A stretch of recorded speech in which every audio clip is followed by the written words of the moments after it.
Bom dia, queridos, graça e paz.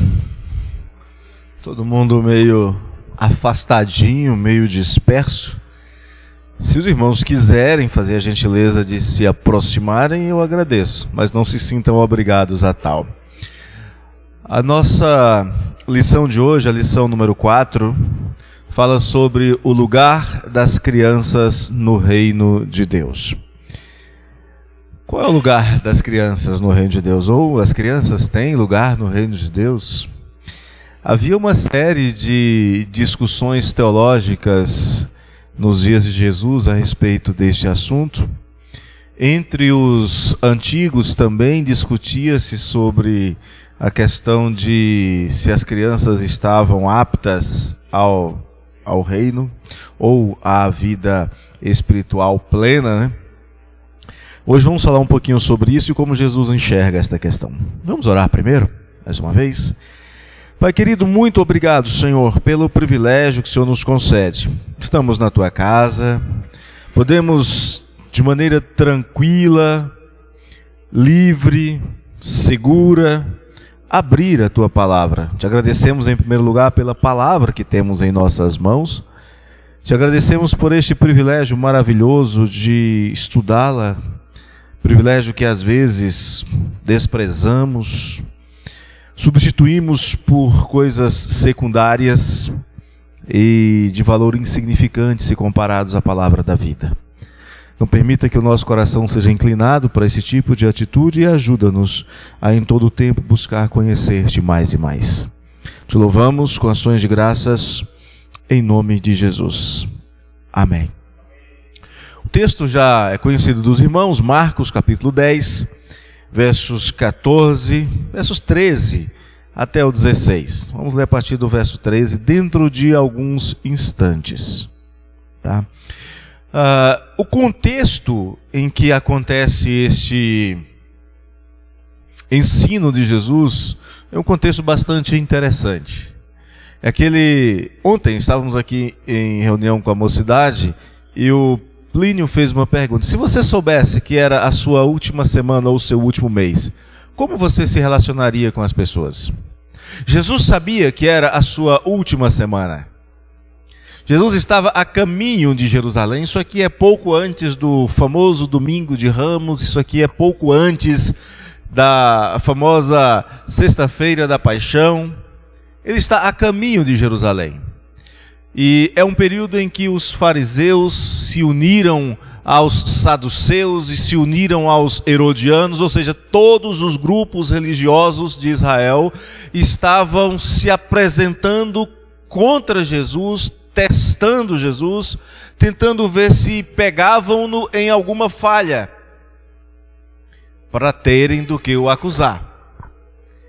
E é claro, Mateus, por exemplo, vai nos mostrar que eles falham fragorosamente neste intento maligno do seu coração. Mas além dessa disposição contrária dos fariseus, saduceus, herodianos e dos escribas, nós temos a disposição correta do coração, que é a disposição de Jesus de reservar tempo, atenção, carinho, cuidado para com aqueles que precisam da sua atuação, da sua ação. Ele fala sobre assuntos que poderiam, quem sabe, ser deixado para os apóstolos tratarem depois, né? Vamos falar de casamento agora, estou indo para a cruz, vocês estão preocupados com divórcio. Já não tem a lei explicando, ensinando vocês, ele para ensinar sobre divórcio. Ele para ensinar sobre família. E ele para ensinar sobre o papel das crianças ou sobre o lugar das crianças no reino dos céus. Nós vamos falar algumas coisas bastante interessantes e importantes sobre isso no decorrer da lição. Mas o fato é que Jesus para. Jesus dedica tempo. Jesus dedica atenção às crianças. Isso para nós parece normal. Homens e mulheres do século 21, parece normal. Mas seria normal para um rabino, para um mestre religioso, no século I, na Palestina? É isso que a gente vai ver. Marcos capítulo 10, versos 13 até o verso 16, diz o seguinte: então lhe trouxeram algumas crianças para que as tocasse. Mas os discípulos os repreendiam. Jesus, porém, vendo isto, indignou-se e disse-lhes: deixai vir a mim os pequeninos, não os embaraceis, porque dos tais é o reino de Deus. Em verdade vos digo, quem não receber o reino de Deus como uma criança, de maneira nenhuma entrará nele. Então, tomando-a nos braços e impondo-lhes as mãos, as abençoava. Este é o tratamento que Jesus dá às crianças. A palavra criança aqui é paidia ou paidion. Havia duas palavras para crianças. Uma definia crianças que precisavam ser conduzidas. A outra seria algo parecido com os nossos pré-adolescentes. Mas na Bíblia não tem essa figura de pré-adolescente não, tá? Isso foi invenção nossa.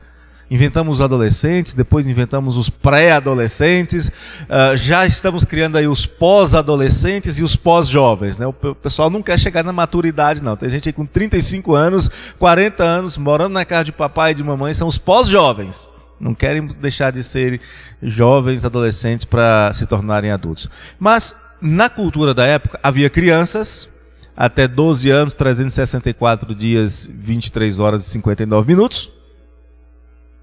E havia os considerados adultos ou responsáveis por si mesmo para o culto. Aí poderiam ser chamados de teknon. Não eram adultos civilmente, mas já eram adultos para o culto.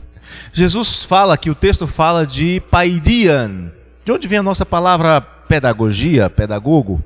Indicando que eram crianças que precisavam de condução. Qual a idade dessas crianças? Tudo o que eu posso afirmar é que eram crianças abaixo de 13 anos. De colo? Talvez. Aprendendo a andar, andando com passo de pato? Também, possível. Aquelas crianças já que começam aqueles primeiros estágios de ter vontade e alguma rebeldia no coração, talvez, mas abaixo de 13 anos. Crianças que não eram responsáveis por si mesmos nos atos de culto no contexto de Israel. Por outro lado, e essa questão de não serem responsáveis pelos atos de culto tem importância, a gente vai ver daqui a pouco. Por outro lado, nós temos Jesus. Jesus está indo para Jerusalém. Lembra de um outro episódio em que algumas pessoas estão indo para Jerusalém e Jesus conta uma parábola? A parábola do bom samaritano? Que havia uma pessoa caída que foi atacada por salteadores e o sacerdote vê e ele faz o que? Vocês se lembram? Alguém se lembra? Ele, sacerdote, passa de largo.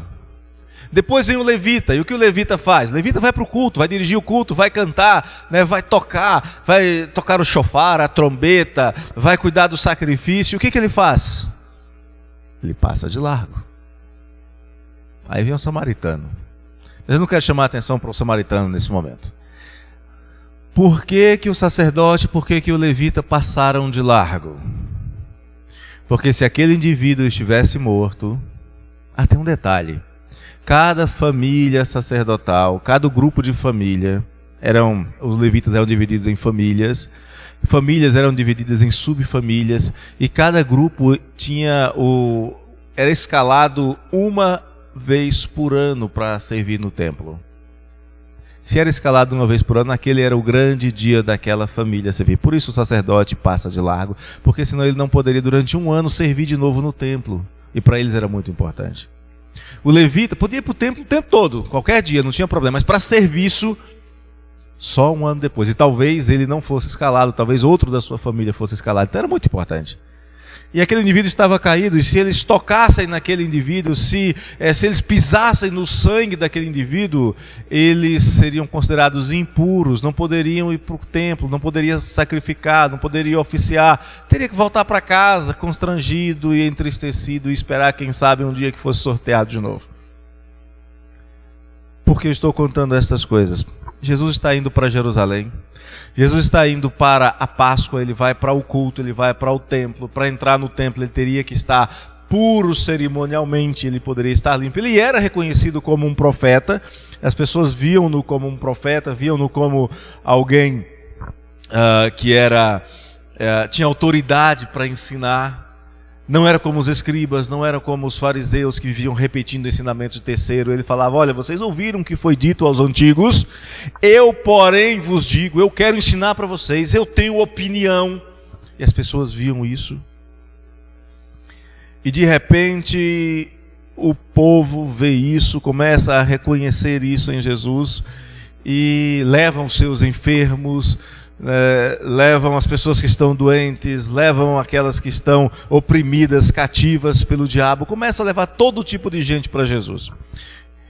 E Pedro, no seu famoso sermão em Atos, ele vai afirmar que Jesus era de fato alguém que andou por toda parte fazendo o bem.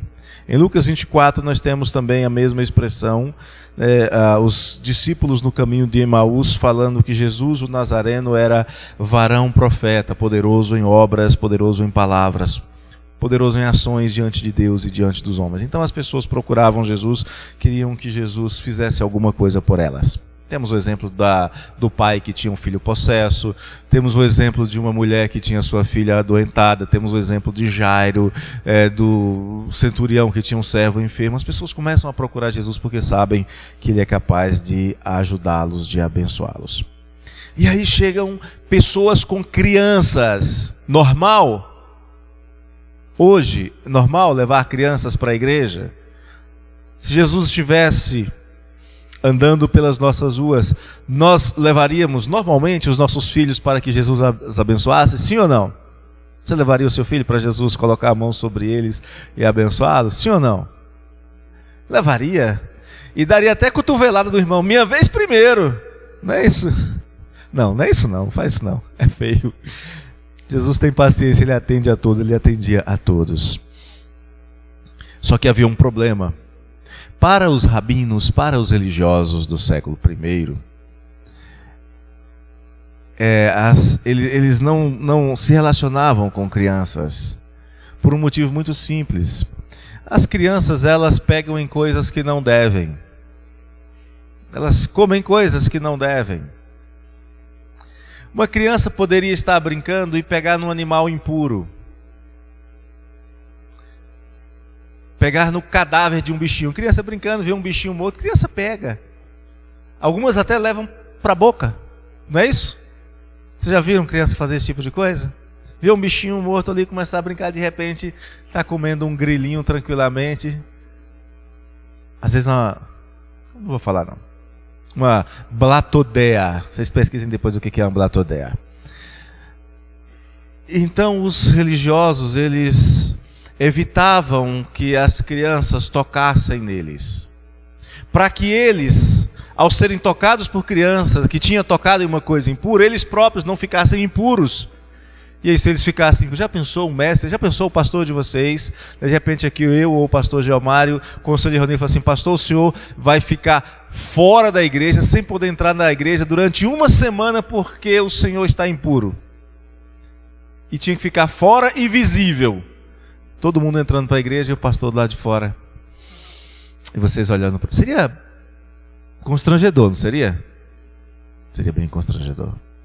Então era isso o que os rabinos, os religiosos queriam evitar.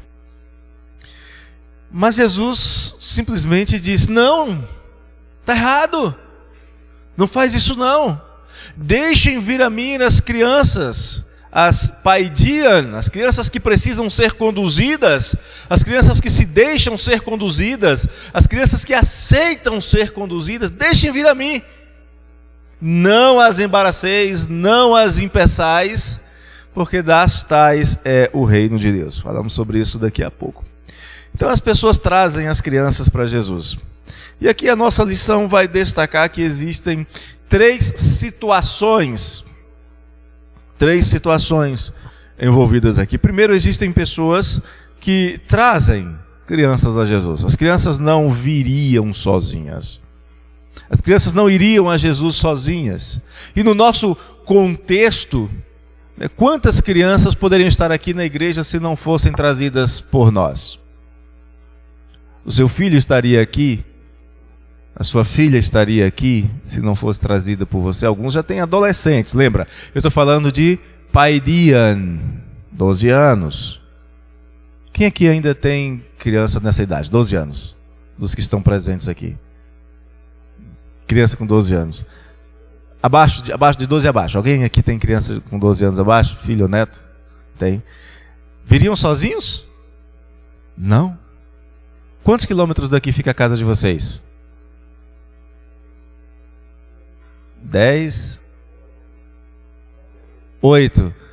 Colocaria lá na esquina no ponto de ônibus assim, vai para a igreja, filho? Faria isso? Não, né? Melhor trazer, melhor ter o trabalho de trazer. O meu tem 12. O meu não vai na padaria sozinho. A 500 metros de casa.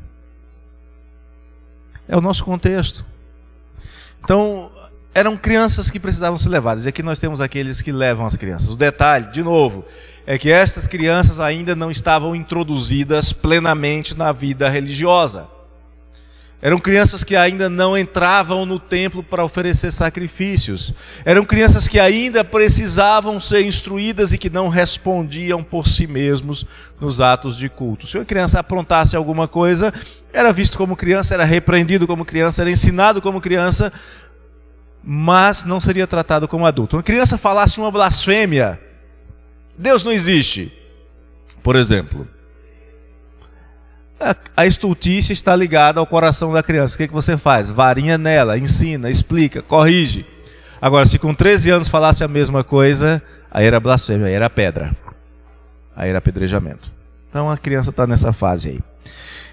Então não sabemos a idade delas, sabemos que elas foram levadas a Jesus. Segundo lugar, tem aqueles que impedem as crianças de irem a Jesus. E aqui nós temos os discípulos de Cristo, ainda imaturos, ainda estavam sendo treinados. Pastor, mas eles já tinham 3 anos com o Senhor Jesus. Eles ainda não haviam entendido todas as coisas, eles ainda estavam em fase de aprendizado.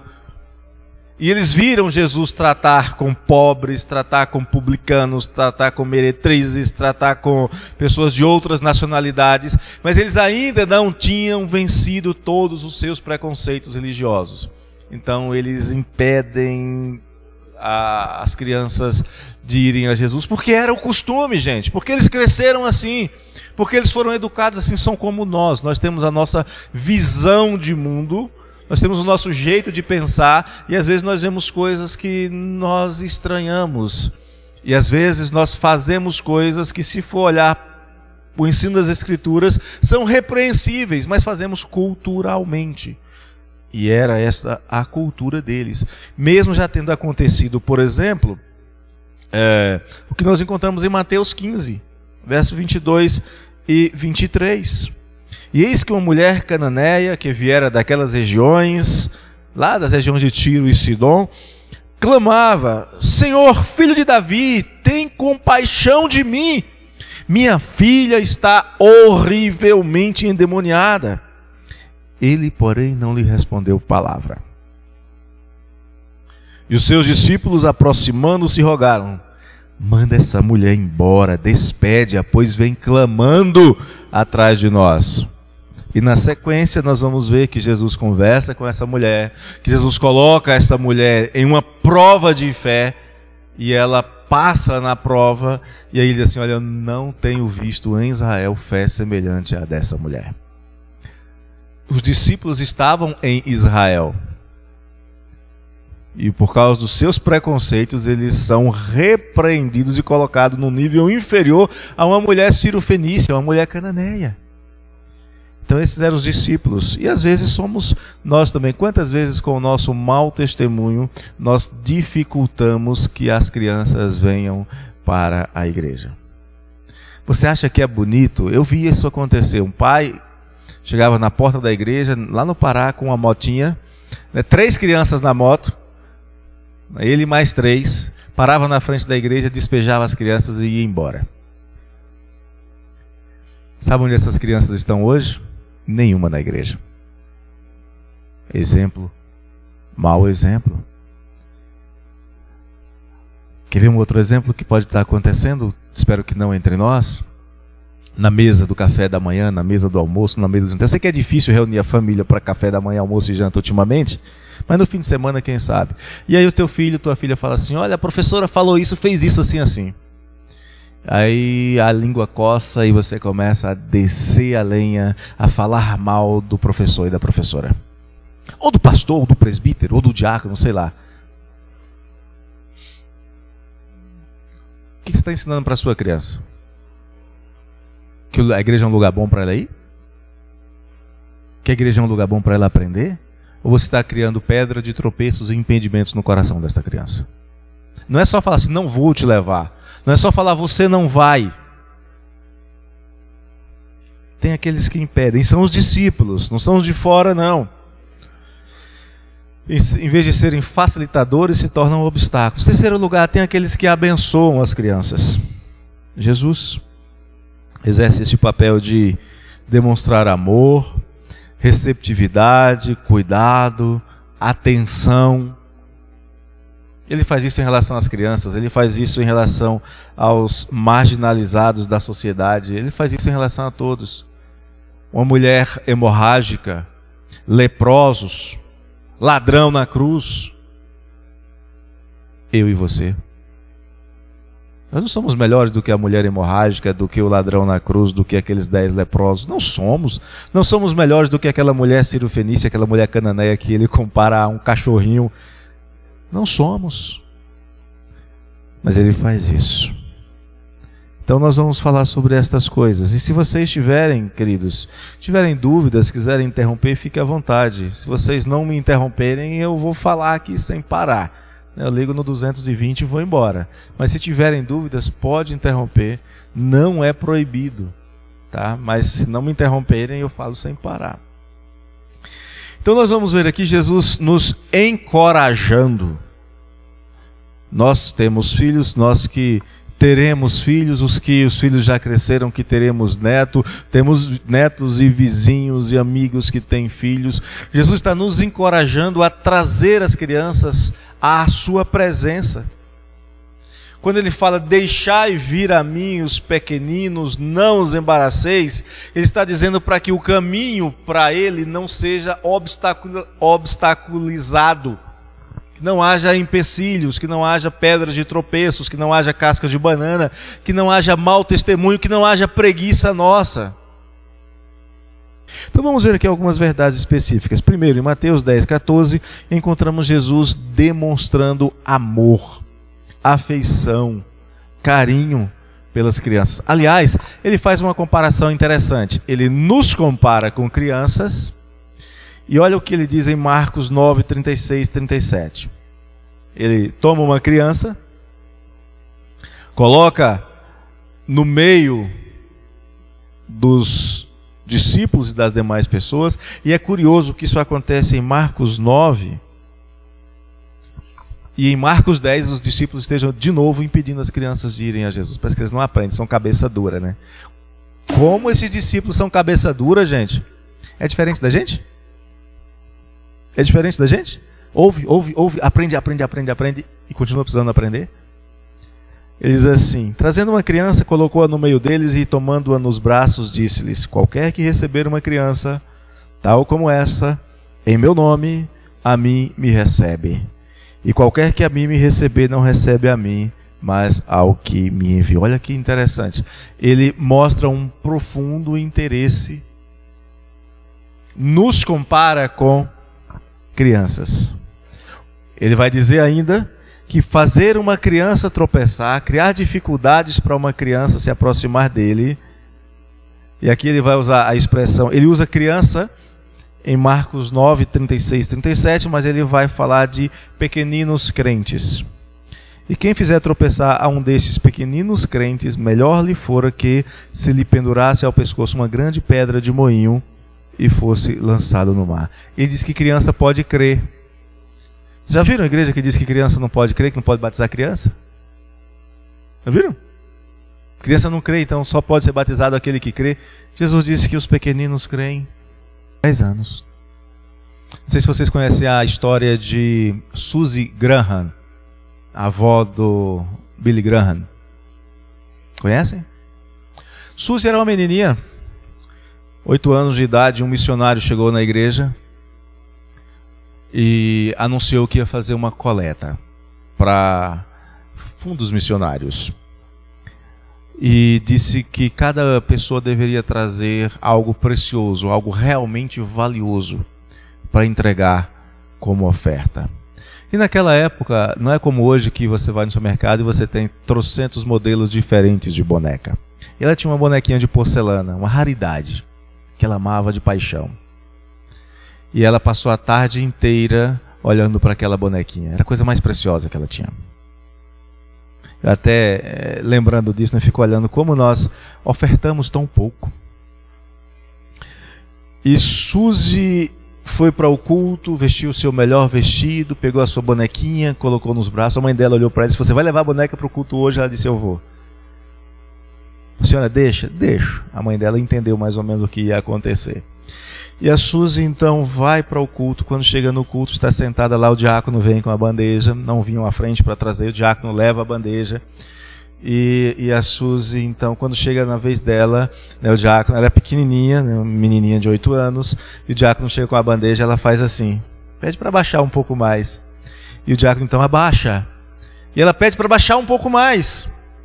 E o diácono abaixa mais um pouco, ela baixa mais. E o diácono coloca a bandeja no chão, ela sobe. Crianças podem crer. Crianças podem se relacionar com o Senhor. O que ela tinha de mais precioso não era a boneca, era ela. Era a vida dela, era o coração dela. E ela é ninguém menos do que a avó do Billy Graham. E o seu avô, o seu neto falava muito dela. Virou uma série de histórias publicadas pela Aliança Pro Evangelização de Crianças. Vocês devem conhecer a APEC. Jesus tinha profunda afeição pelas crianças e elas podiam crer. Jesus faz um convite, não é só um convite, é uma exortação. Quando eu vejo Jesus dizer assim, olha, tragam as crianças, não as impeçam, a gente vê como um convite, como uma autorização. Eu acho que é mais do que isso.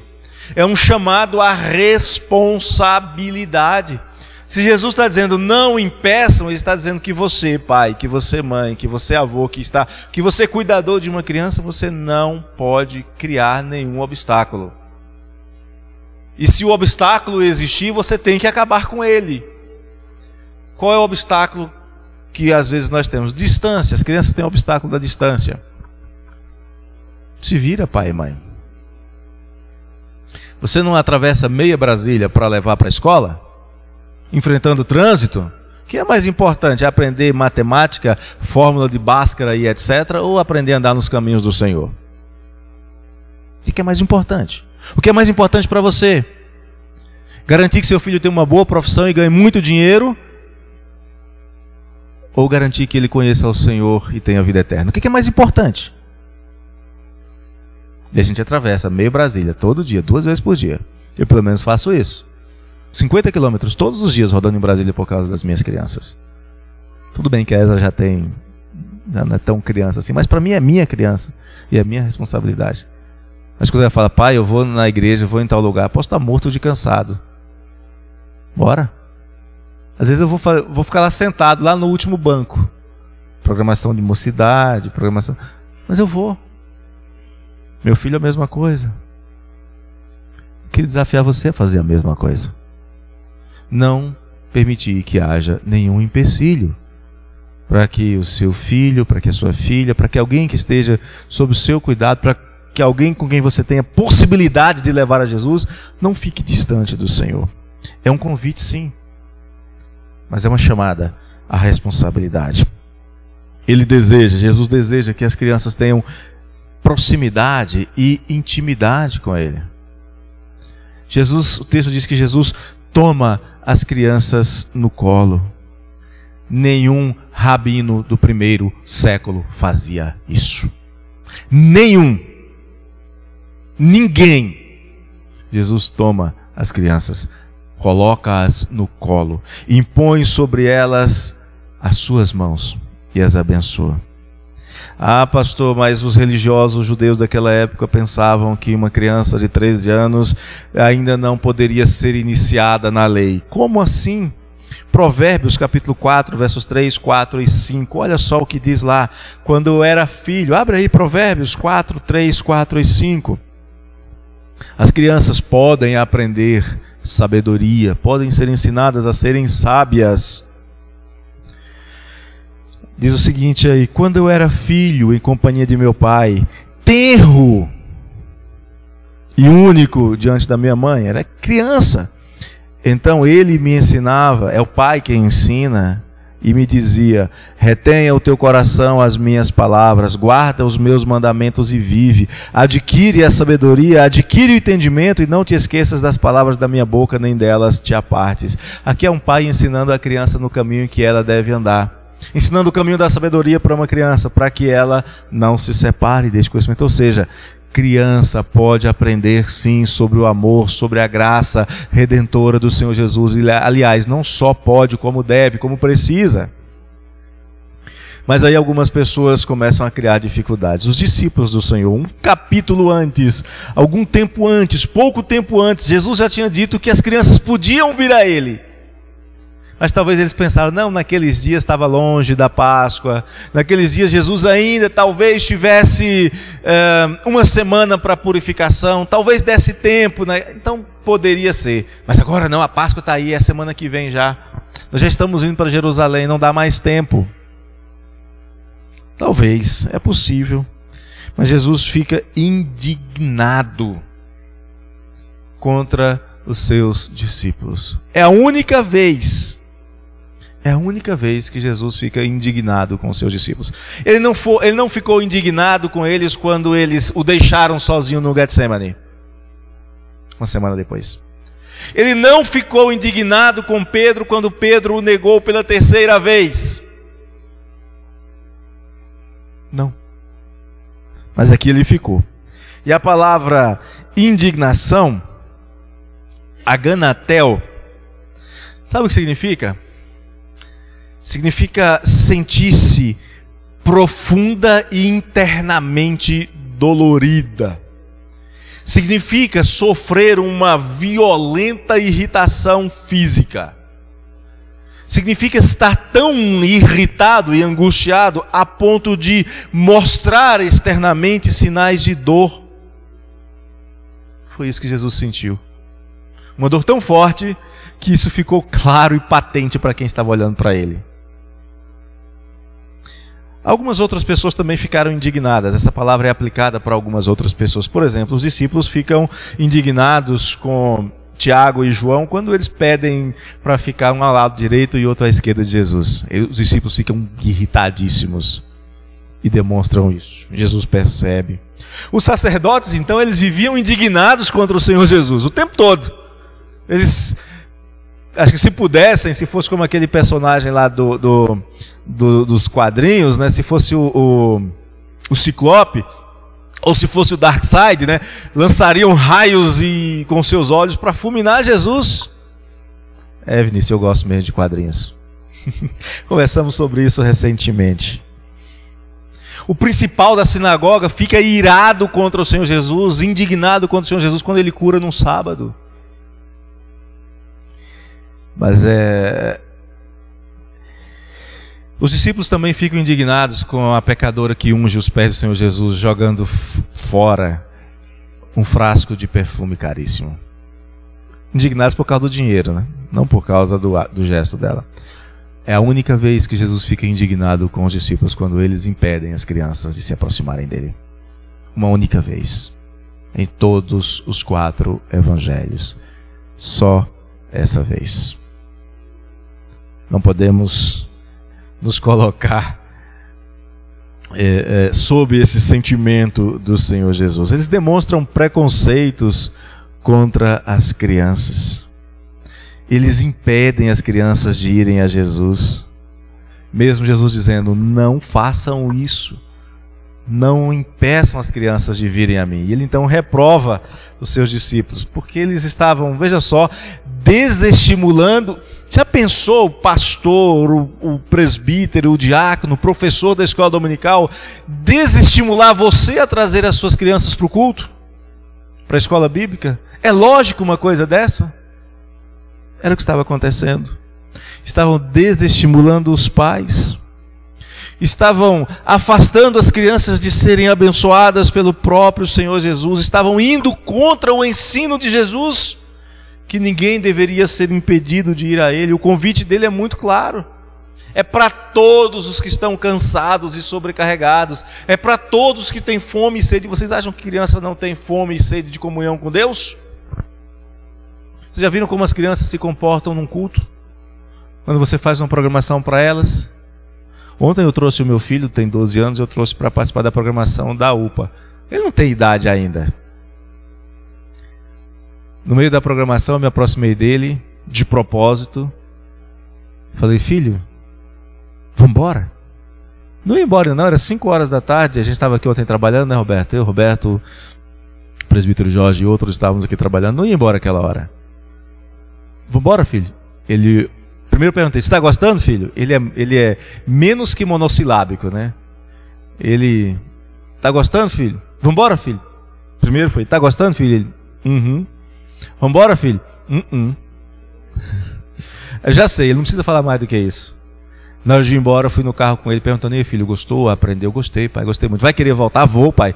Mas é UPA, filho, você é o CP. Não, eu volto para a UPA, venho para o CP, venho para onde o senhor me trouxer, mas eu venho. Aí ele abriu a boca e falou. Criança gosta de estar na presença do Senhor, criança gosta das coisas do Senhor.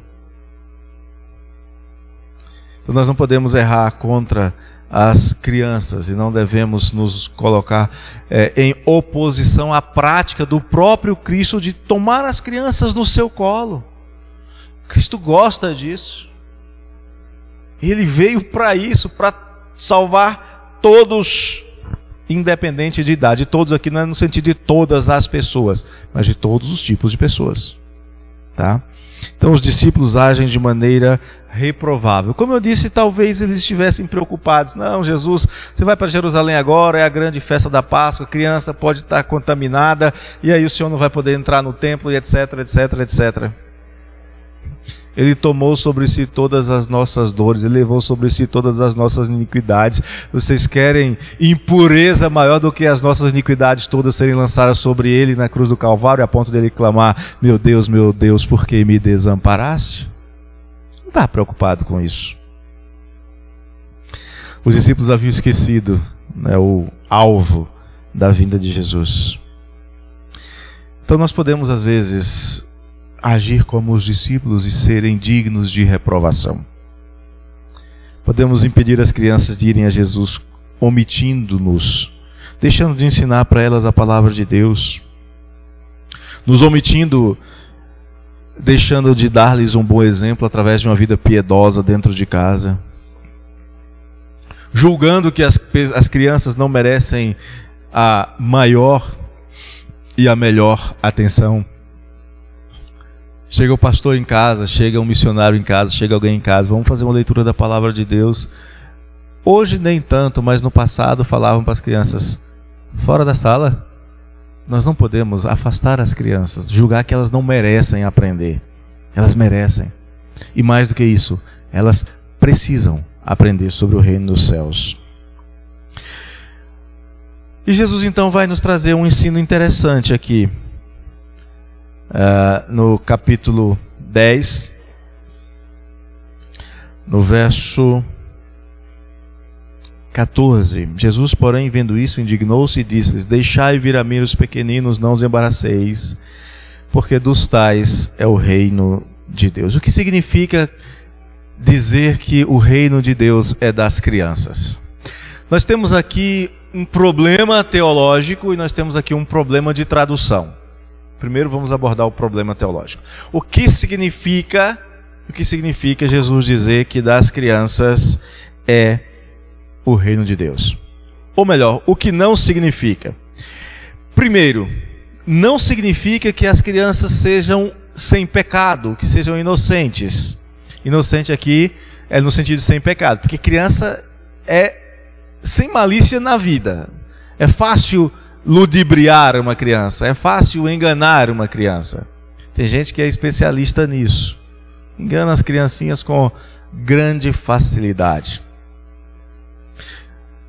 Jesus não disse que as crianças são sem pecado. Jesus não disse aqui que as crianças automaticamente entram no reino de Deus.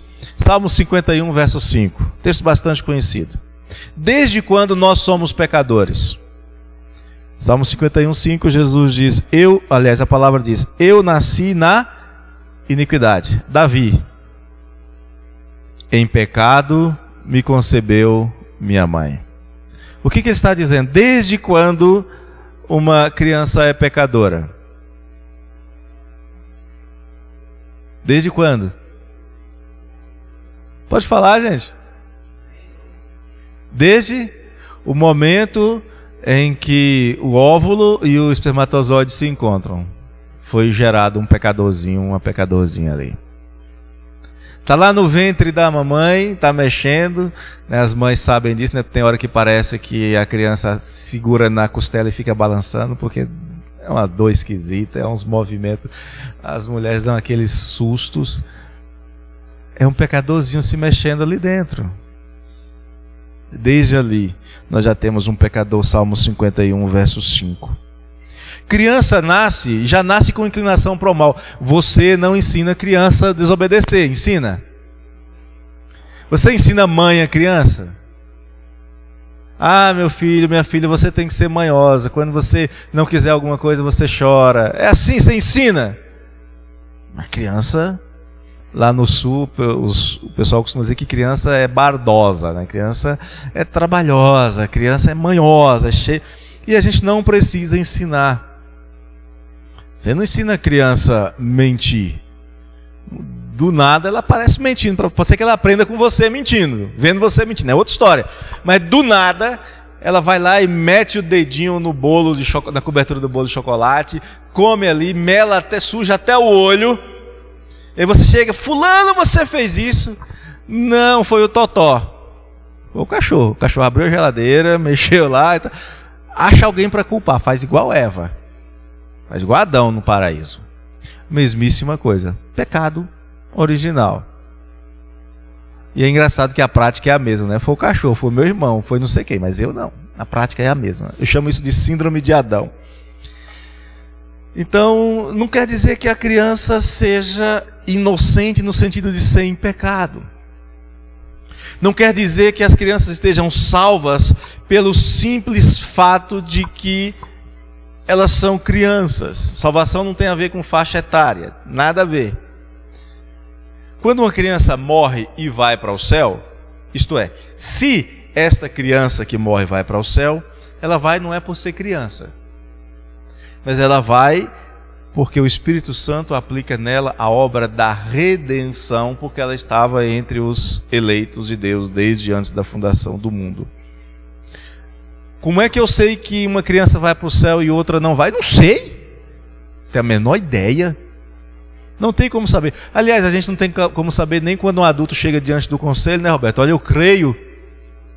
Fala que crê e daí a pouco se mostra um filho de Belial, se mostra um pecador impenitente. Então o que Jesus quis dizer? Nós vamos até que hora? 10h30? 10h20?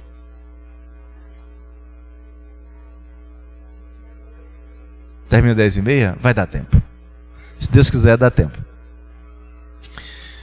Então, alguns dizem, não, mas Jesus estava se referindo aqui, neste texto, tentando dar um jeitinho no que está escrito aqui, Jesus estava se referindo àquelas crianças, aquelas que chegaram lá para ele naquele dia, eram crianças eleitas.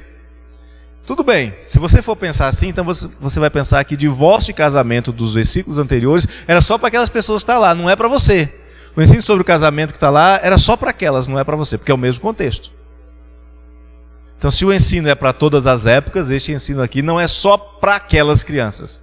É para todas as épocas também, é para nós. Então, a Bíblia ensina que nenhuma criança é sem pecado. A Bíblia ensina que nenhuma criança é automaticamente, todos os que são salvos, todos sem exceção são salvos por causa da obra redentora de Cristo Jesus. Então vamos entender o que significa quando o Senhor Jesus diz: às crianças pertence o reino de Deus. A expressão aí é toiuton estin re basileia tuteu. Vou traduzir. Jesus está dizendo assim: dos semelhantes a estes é o reino de Deus. Faz sentido agora? Jesus, quando toma as crianças no braço, a nossa tradução diz das tais, das crianças. Texto original, e eu sei que toda tradução é uma opção do tradutor, às vezes a gente tem que escolher entre uma expressão e outra. É claro que essa expressão que está aí na nossa tradução, ela é possível resumir tudo por dos tais, mas literalmente, traduzindo palavra por palavra, você faz isso, por exemplo, quando traduz um texto de inglês. Você pega lá, por exemplo, Dog's Day. O que significa Dog's Day, Vinícius? Dog's Day. É dia do cão. É o dia nacional do cachorro? É o dia internacional do cachorro? Ou é um dia ruim? Não a gíria? Uma expressão idiomática? Pode ser as duas coisas? A gente pode ter o dia do cachorro. Essa semana agora teve o dia do beijo, o dia não sei de quê. Então pode ser o dia do cachorro. Colocar lá na data, no calendário, vamos comemorar o dia do cachorrinho, dia do totó. Beleza, pode ser. Mas Dog's Day também significa um dia de cão, um dia ruim. É um dia em que nada dá certo. Aquele dia que você levanta com o pé esquerdo, já levanta tropeçando, pisando, enfim. Então tradução tem dessas coisas. E aqui é um caso destes. Então, ao pé da letra, a tradução seria: dos semelhantes a estes, as crianças que estavam no colo dele, é o reino de Deus. Pastor, isso é uma interpretação sua ou a Bíblia ensina algo parecido com isso em outro lugar? Analogia das Escrituras. Quando você estuda a Bíblia, quando você faz exegese, hermenêutica, você tem que fazer isso. Ver se a Bíblia ensina a mesma coisa em outros lugares. Mateus 18:3. Abre aí a sua Bíblia, Mateus 18:3. Se isso não estiver de acordo com o que eu estou falando, vocês me corrijam. Mateus 18:3. E disse... É Jesus quem está falando. Veja bem, é o mesmo personagem, é a mesma pessoa que falou dos semelhantes a este ao reino de Deus, falando de novo. Em verdade vos digo que se não vos converterdes e vos tornardes como criança, de modo algum entrarei no reino dos céus. Faz sentido? Faz sentido para você? Está de acordo? Quando Jesus fala dos semelhantes a estes é o reino dos céus, Jesus, se você não se tornar como uma criança ou semelhante a uma criança, você não entra no reino dos céus. É a mesma coisa, é o mesmo ensino da mesma pessoa, narrado por pessoas que estavam presentes ao mesmo evento, só que com palavras diferentes. Então, quando uma criança é salva, é porque o Senhor coloca em prática o que está em Romanos 9,15, pois o Senhor diz a Moisés: terei misericórdia de quem me aprouver ter misericórdia, e compadecer-me-ei de quem me aprouver ter compaixão. A escolha feita entre Esaú e Jacó foi antes que eles nascessem. O Senhor fala à mãe deles que um seria o eleito e o outro seria o reprovado. É por isso que ela dá aquele jeitinho para Isaac abençoar Jacó e não Esaú. Porque ela sabia que o Senhor havia determinado que a bênção seria através de Esaú. Então Jesus nos coloca aqui as crianças, ao invés de serem escondidas, tiradas de fora da sala, ele traz para o centro. Ele coloca no seu colo, no melhor pedestal, no mais belo pedestal já erguido. Coloca no seu colo e diz assim: olha, as crianças devem ser vistas por vocês como exemplo. Salmo 131. Senhor, não é soberbo o meu coração, nem altivo o meu olhar. Não ando à procura de grandes coisas, nem de coisas maravilhosas demais para mim. Pelo contrário, eu fiz calar e sossegar a minha alma. Como a criança que termina de mamar se aquieta nos braços de sua mãe, como essa criança é a minha alma para contigo. Espero, ó Israel, no Senhor desde agora e para sempre. O que o salmista está dizendo é o seguinte: eu estou satisfeito e descanso naquele que me sustém. O que o salmista está dizendo, ou o que o Senhor Jesus está dizendo, é: você deve ser como uma criança que recebeu o sustento, que recebeu tudo aquilo que precisa e confia no seu provedor. Que deixa de... Criança quando está com fome, de berço, de colo, o que a criança quando está com fome faz? Ela faz? Ela chora. É a linguagem dela, ela chora. Depois que ela se alimenta, que você coloca no ombro, que faz aquele barulhinho delicioso de ouvir. É bom, né? Aquele barulhinho meio grave que elas costumam fazer. Se aquieta e dorme. Ela para de chorar, ela para de espernear, para de buscar resolver problemas, porque os problemas já foram resolvidos. O Senhor está dizendo assim: se você quer de fato entrar no reino dos céus, para de confiar na sua força, nas suas artimanhas, na sua pretensa autojustiça. Você não pode confiar na religiosidade. E Jesus falou isso também. Conversa de Jesus com Nicodemos em João, lá no capítulo 3. Jesus chama Nicodemos um senhor, um vetusto senhor, um sacerdote, um membro do sinédrio, alguém que passou a vida inteira estudando a lei, alguém que buscou durante a vida inteira guardar a religião. Ele fala assim: Nicodemos, tudo isso que você fez até agora foi bem feito, mas se você não nascer de novo, você não se tornar como uma paidion, como uma criança, se você não se deixar conduzir, se você achar que você é o condutor, de modo nenhum você vai entrar no reino dos céus. Você não vai ver o reino dos céus. Não vai ser para você.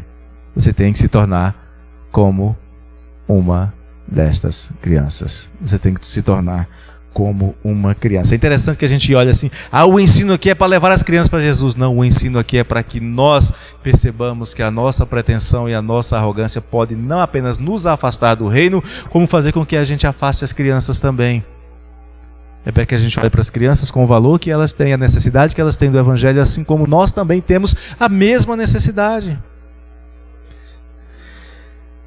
E, finalmente, Jesus vai mostrar que criança é alguém extremamente dependente e confiante. Criança vai para o colo de Jesus. Criança precisa ser abençoada por Jesus. Como nós precisamos nos achegar ao Senhor. Como nós precisamos descansar na obra de Cristo. Descansar na providência de Deus. Descansar no sustento, na direção do Espírito Santo. Crianças têm hábitos que são ensinados pelos seus pais. Crianças comem aquilo que os seus pais ensinam-nas a comer. Crianças gostam de cheiros que elas aprendem que elas experimentam na sua própria casa. Crianças gostam ou não de determinadas comidas, determinados cheiros, porque foram habituados a isso por seus pais, por seus cuidadores. E naquele tempo lá de Jesus, naquele tempo do primeiro século, isso era ainda mais facilmente perceptível. Hoje a criança está em casa, vai no supermercado, vai no shopping, vai num restaurante. Hoje é um pouquinho diferente. Mas na época de Jesus, as crianças sequer imaginavam que pudesse ter um mundo diferente daquele que os seus pais lhes apresentavam. Hoje não, né? Hoje tem internet, hoje tem os youtubers aí, hoje tem televisão, tem uma série de coisas. Mas naquela época não. O mundo da criança era aquele que os seus pais apresentavam para ela. O mundo relevante dos nossos filhos tem que ser aquele que nós apresentamos para eles. E por isso nós não podemos deixar de levar as crianças aos pés do Senhor Jesus, para próximo do Senhor Jesus, para que o Senhor Jesus as tome em seus braços, coloque-as em seu colo e as abençoe. Voltando, Jesus impõe as suas mãos sobre as crianças. Jesus permanece, lembra que os discípulos queriam impedir, ele permanece abençoando as crianças. Jesus demonstra o seu amor às crianças como filhos da promessa, como herança de Deus, como um presente que Deus nos dá, que nós devemos cuidar para devolver-lhe no tempo oportuno. O que nós devemos então guardar aqui a respeito disso: criança não entra no céu sozinha, só entra com Jesus. Criança não conhece a Jesus se não for ensinada sobre Jesus. Romanos capítulo 10. Todo aquele que invocar o nome do Senhor será salvo. Criança precisa invocar o nome do Senhor, sim. Mas como invocarão aquele em quem não creram? Como crerão naquele de quem nada ouviram? Como ouvirão se não houver quem pregue? Se você não sabe pregar, não atrapalha. Dê bom testemunho. Traga para a casa de Deus para alguém que vai contar para essa criança a história de José, de Pedro, de Maria, de Ana, de Samuel e etc. Se você não sabe contar a história, E é para isso que existe a igreja mesmo. A igreja não existe para educar o seu filho. A igreja existe para ensinar o seu filho sobre a palavra de Deus. Mas é você quem vai educá-lo, é você quem vai conduzi-lo, é você quem vai atravessar o estacionamento com ele. É você quem vai tirar os obstáculos do caminho. A criança chega um momento, se ela apanha na escola, ela perde interesse por estudar. Você tem que resolver o problema. Se ela tem medo de apanhar, ela não vai no lugar onde ela tem medo de apanhar. Você tem que resolver o problema. Você não precisa ser violento. Você não precisa ensinar a criança a cometer mais pecados, que foi o que a irmã testemunhou aqui conosco, depois corrigiu, graças a Deus, é isso mesmo. Mas você tem que tirar os obstáculos do caminho. E às vezes tirar os obstáculos do caminho significa chamar toda a responsabilidade para si. Aquele pai poderia ter ficado irritado comigo. Ele entendeu o que eu fiz. Eu expliquei para ele, chamei, sentei com ele, tomamos um café, demoramos uma meia hora conversando. Ele entendeu o que eu havia feito. Ele entendeu que o filho dele precisava aprender. Ele ensinou o filho dele e resolveu o problema. Às vezes significa chamar a responsabilidade. Significa, talvez, como eram crianças que precisavam ser conduzidas, significa colocar a criança no ombro e carregá-la. Por quantos quilômetros você carrega a criança? Por tantos quantos forem necessários. Mas você tem que conduzi-las aos pés de Cristo. Você não pode criar obstáculos para elas. E lembre-se, elas são o modelo. Você tem que ser como criança quando se trata de ir a Cristo. É isso que o Senhor Jesus diz aqui na sua palavra. Alguma dúvida, algum comentário? Já passamos 5 minutos. Quem já passou 5, passa 10. Alguma dúvida, queridos? Tranquilo? Então, vamos orar. Concluindo, lembrando da nosso culto hoje às 18h30. Hoje nós vamos falar sobre motivos para darmos ações de graças. Eu acredito que você tenha. Se você acha que não, esteja aqui conosco hoje à noite para ver que tem. Tenho certeza que tem. Pai querido, nós te louvamos por tua infinita bondade. Te louvamos pela palavra que o Senhor nos dá. Te louvamos pelo ensino de que as nossas crianças precisam ser conduzidas ao Senhor. E de que nós devemos nos colocar diante do Senhor como crianças. Te louvamos, ó Deus, porque Tu és infinitamente gracioso. Não permitindo, ó Deus, que aquilo que o mundo ensina nos afaste do ensino da Tua palavra. Ajuda-nos a aprender mais e mais. Ajuda-nos a praticar mais e melhor. Ajuda-nos a sermos modelo para aqueles que o Senhor nos tem confiado para educarmos. Ajuda-nos, ó Deus, precisamos, necessitamos, carecemos. Em nome de Jesus. Amém.